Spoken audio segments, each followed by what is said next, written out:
Le point numéro 16, c'est de permettre à tous les enfants d'avoir accès à la culture la plus développée et promouvoir une élite dont non de naissance mais de mérite.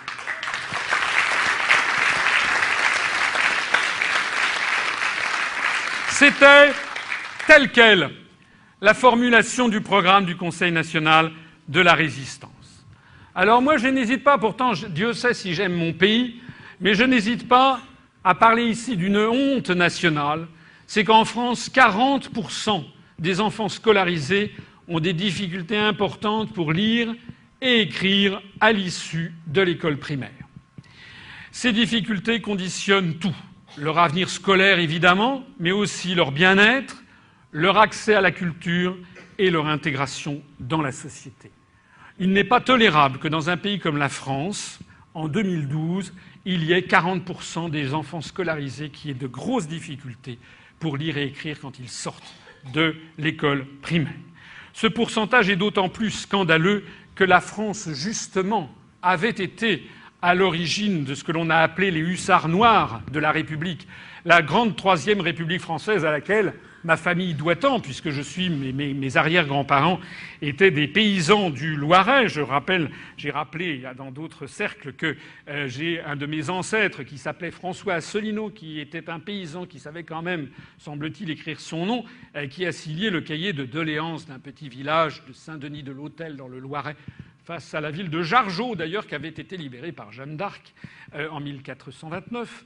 Et donc, cet ancêtre avait signé ce cahier de doléances le 21 avril 1789. Alors, je vous dis tout ceci parce que je suis comme le résultat de beaucoup de familles françaises, c'est-à-dire de gens qui ont bénéficié de la Troisième République et justement de ce que l'on a appelé ces hussards noirs, c'est-à-dire ces instituteurs. Et regardez, cette photo est assez extraordinaire, où l'on voit sur ce tableau noir le peuple qui a les meilleures écoles est le premier peuple. S'il ne l'est pas aujourd'hui, il le sera demain. Écrit, vous avez vu comment c'est écrit sur ce tableau noir devant ces petits-enfants. C'est une photo qui doit dater à peu près de 1910. Voilà. Donc, il n'est pas normal que la France, qui avait atteint un tel degré d'alphabétisation au milieu du XXe siècle, où en 1960, 95% des jeunes Français en 1960, sortant du système primaire, savaient lire et écrire parfaitement. Maintenant, si nous sommes tombés à 40%, c'est qu'il y a un problème. C'est d'autant plus scandaleux qu'en ce moment même, des centaines de millions de jeunes Chinois, de jeunes Japonais, de jeunes Taïwanais font l'apprentissage d'une lecture et d'une écriture infiniment plus complexe, je vous prie de me croire, puisque je me suis frotté à ça et je ne suis parvenu, après bien des études, quelques années, qu'à arriver à lire et à déchiffrer environ 350 caractères, parce que j'ai fait ça quand j'avais 24 ans et 25 ans. Et que vous savez qu'il faut savoir en lire et en écrire 1850 pour pouvoir lire un journal. Donc comment se fait-il que des centaines de millions de jeunes enfants à l'autre bout du monde, dans ces pays justement qui sont en pleine ascension économique et industrielle, comment se fait-il qu'eux parviennent à ce que nous avons de moins en moins de facilité à parvenir? Donc il n'y a pas de fatalité. La montée de l'illettrisme en France est le symptôme d'une société en crise ayant perdu ses repères. D'où la revalorisation de l'instruction publique qui sera l'une des grandes priorités du quinquennat. Avec d'abord le lancement d'un plan d'urgence qui sera le plan lecture pour tous. Ce plan national aura pour objectif que tout élève scolarisé en France bénéficie à court terme d'un enseignement efficace de la lecture et que le taux de difficulté de lecture à l'issue de l'école primaire tombe de 40% à moins de 10% en l'espace de 5 ans. Et là, il va falloir prendre le mors aux dents. Et en particulier, les professeurs d'école recevront une formation spécifique incluant les dernières avancées dans l'enseignement de la lecture, car la liberté pédagogique ne peut s'exercer que de manière éclairée. Et puis les parents, puisque nous sommes en démocratie, les parents, quant à eux, doivent avoir la liberté de choisir l'enseignement qui leur paraît le mieux adapté à leur enfant. L'instruction publique doit également lutter contre ce que j'appelle la misère culturelle, affective et psychique. Il faut rétablir la force de l'idée de l'ascenseur social au mérite. Il faut rétablir la puissance de l'instruction publique qui est la solution décisive pour affaiblir les menaces qui pèsent sur la cohésion nationale. Le système, il est là et c'est là que nous devons porter le fer. Il faut donc endiguer le cycle de violence par un programme ambitieux à la hauteur de la France qui comprendra d'abord la rénovation nécessaire de nombreux établissements, en particulier des lycées et des universités qui parfois sont dans un état déplorable. Il faut placer la maîtrise non seulement de l'écriture en primaire, comme je viens de le dire avec ce grand plan d'urgence, mais aussi plus généralement la maîtrise de la langue française et l'enseignement approfondi de l'histoire comme objectifs principaux avant le collège. Un peuple à qui on vole son histoire est un peuple auquel on vole sa liberté. L'éducation doit redevenir un droit sacré qui doit porter toute notre attention. Nous devons également procéder à la revalorisation de la fonction enseignante, avec une amélioration des conditions de travail et de rémunération, avec la titularisation de certains personnels, des qualifications revalorisées, un accès facilité à la formation pour les enseignants et porter un effort particulier, évidemment, dans les zones dites sensibles, vers lesquelles il ne faut pas envoyer des jeunes enseignants, mais plutôt des enseignants qui ont déjà de la maturité, et avec des programmes qui permettront de faire comprendre que la seule façon de s'en sortir quand on est dans un quartier sensible, eh bien, c'est l'école de la République. Encore faut-il pour cela, et j'y reviendrai à la fin de cette conférence, que l'exemple vienne d'en haut. Encore faut-il pour cela, vous connaissez ce proverbe chinois qui dit que le poisson pourrit par la tête. Encore faut-il que pour que les jeunes dans tous les quartiers, y compris les quartiers sensibles, aient foi dans l'ascenseur social et dans la République, encore faut-il que cet ascenseur social, en effet, marche, et encore faut-il qu'en effet, il y ait à la tête de l'État des gens qui méritent le respect. Bien entendu, avec une répression sans faille de toute agression physique ou morale contre les enseignants. Et puis, il faut une instruction publique qui forme des adultes autonomes et réfléchis, et pas prioritairement des salariés consommateurs. Le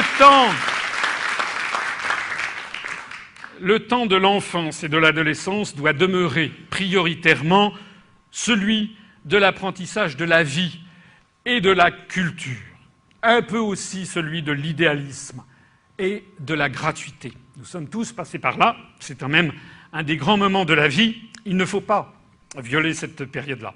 La formation au monde de l'entreprise et à l'univers marchand n'a pas sa place jusqu'à la fin de la classe de 3e.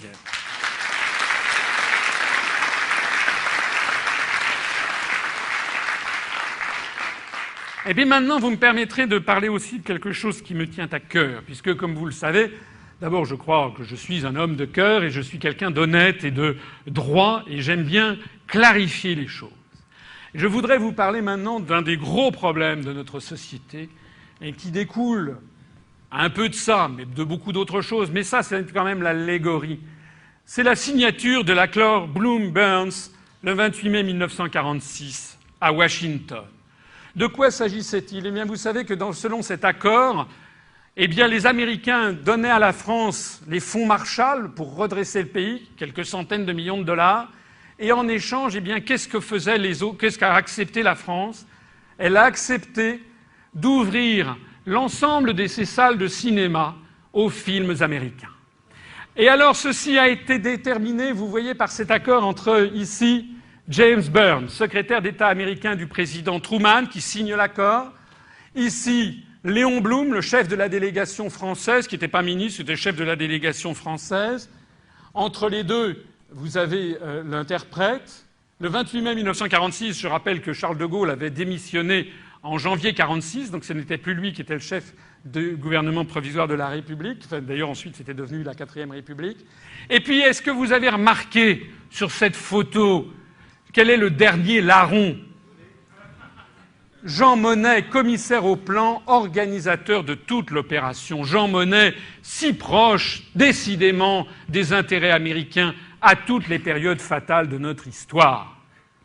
Eh bien, selon ces accords, c'est quoi? Eh bien, c'est l'ouverture délibérée. Pourquoi les Américains ont-ils demandé, contre de l'argent qu'ils nous prêtaient, pourquoi, à votre avis, ont-ils demandé que l'on diffuse massivement les films américains? C'est parce que ça participe d'une réflexion absolument stratégique de tous les think tanks, de tous les stratèges américains, que d'ailleurs Zbigniew Brzezinski a précisé dans Le Grand Échiquier, qui est une stratégie de domination par la séduction. Et donc, depuis lors, voici ce qu'est devenue la France. C'est-à-dire que la France, comme d'ailleurs beaucoup de pays, sont devenus désormais la cible d'un jet continu et constant de films américains, pour ne pas parler des séries américaines, des films et des chansons américaines.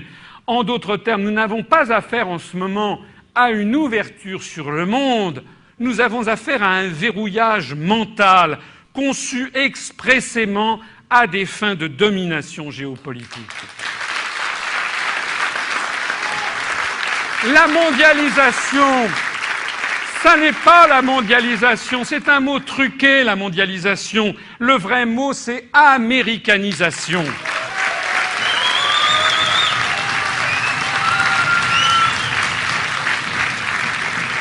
Eh bien, comme je suis ambitieux pour le programme que je vous présente et comme je suis ambitieux pour mon pays, qui est notre pays bien-aimé à tous, eh bien, moi je dis qu'il y en a assez de cette stratégie délibérée de domination dont Brzezinski parlait dans Le Grand Échiquier. La domination culturelle des États-Unis a jusqu'à présent été un aspect sous-estimé de sa puissance globale.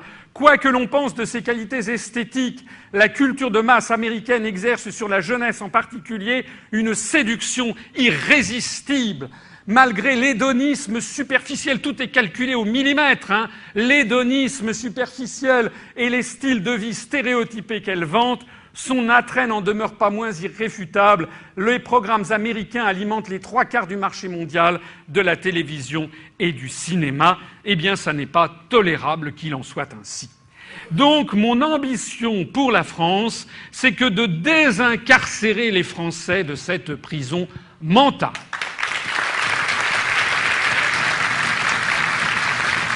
Et comment faire pour les désincarcérer de cette prison mentale? Eh bien, nous allons leur opposer quelque chose qui est typiquement français. La France a le goût c'est typiquement ce qui...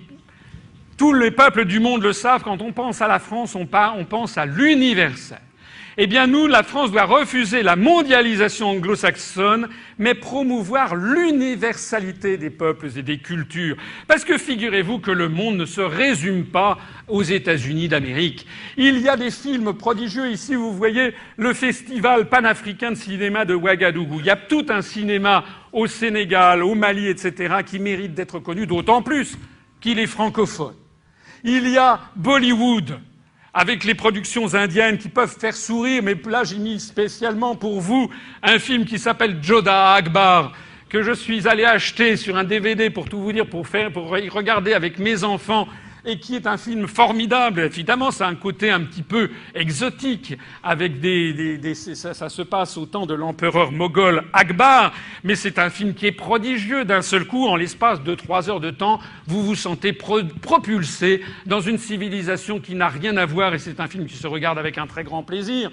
Vous avez Central do Brasil, qui est un des grands films brésiliens récents. Vous avez La momie de Chadi Abdessalam. Je l'ai mis parce que c'est un film qui m'avait fait rêver quand j'étais encore lycéen, quand j'étais à Paris, qui est un film des années, donc du début des années 70, de l'Égyptien Chadi Abdessalam. Vous avez Tokyo Monogatari, qui a été traduit en français par Le voyage à Tokyo de Ozu, qui est un des grands réalisateurs japonais. Vous avez le film Qu'est-ce qui se passe l'été prochain, c'est un film russe. Vous avez des films chinois comme Une famille chinoise. En bref, comment se fait-il qu'on ne voit jamais ces films à la télévision française et que l'on ne voit qu'en permanence que des séries américaines?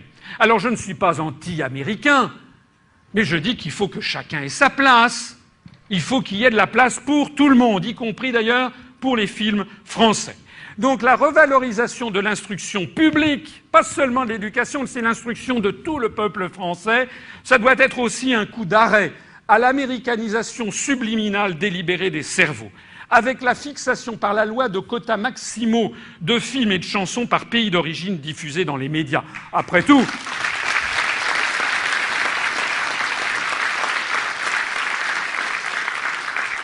Il suffit d'ailleurs d'aller sur une radio française de la bande FM, a fortiori après 20h du soir, après 8h du soir, à l'exception de Chante France et peut-être de Radio Nostalgie, il n'y a que des chansons américaines. Sur toutes les bandes et la bande FM. Donc ça pose quand même un véritable problème. Et d'ailleurs, ce qui est très intéressant en termes culturels, c'est que vraiment, quand vous allez en Inde, ça n'est plus le cas. Quand vous arrivez dans le monde arabo-musulman, ça n'est plus le cas. Donc vous voyez qu'il y a vraiment des stratégies de domination. Alors, des quotas maximaux, ma foi, si on disait qu'il ne peut pas y avoir plus de 30% de films américains à la télévision française et 30% de chansons américaines à la radio française, ça serait quand même déjà pas mal. Et pas plus de 30% d'ailleurs de quelques pays que ce soit. Du coup, ça favoriserait naturellement l'expression et la diffusion de films venant d'autres coins de la planète. Que l'on ne vienne pas nous dire que nous sommes des nationalistes ou des je ne sais pas quoi. C'est tout le contraire. Nous sommes en faveur de l'universalité. L'enseignement aux Français de leur propre culture doit également être un élément décisif. Nous devons maintenir et approfondir l'exception culturelle avec une aide des pouvoirs publics à la création artistique française, aux films et aux chansons françaises. S'il y a encore une industrie du cinéma en France, c'est justement parce que dans le monde du spectacle, on s'est opposé justement à la loi uniquement du marché pour faire prévaloir d'autres intérêts. Il est donc tout à fait essentiel de maintenir cette exception culturelle que je propose d'élargir à bien d'autres secteurs uniques, pas seulement culturels, parce que en matière culturelle, ils ont eu des réseaux d'influence qui leur ont permis de faire passer cette idée. Puisque TF1 sera renationalisé, une obligation de qualité culturelle sur les grandes chaînes de radio et de télévision publiques, à commencer par la première chaîne.